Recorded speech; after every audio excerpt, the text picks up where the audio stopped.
সাত ধরনের ব্যক্তির জন্য ফেরেশতারা আল্লাহর কাছে দোয়া করেন।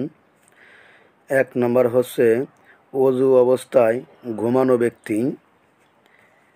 ২ নম্বর নামাজের জন্য অপেক্ষারত ব্যক্তি। ৩ নম্বর প্রথম কাতারে নামাজ আদায় করা ব্যক্তি।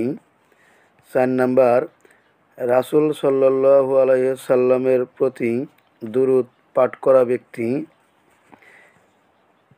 ৫ নম্বর রোগী পরিদর্শনকারী ব্যক্তি, অর্থাৎ যে ব্যক্তি কোনো রোগী অসুস্থ মানুষকে দেখতে যাওয়া ওই ব্যক্তি।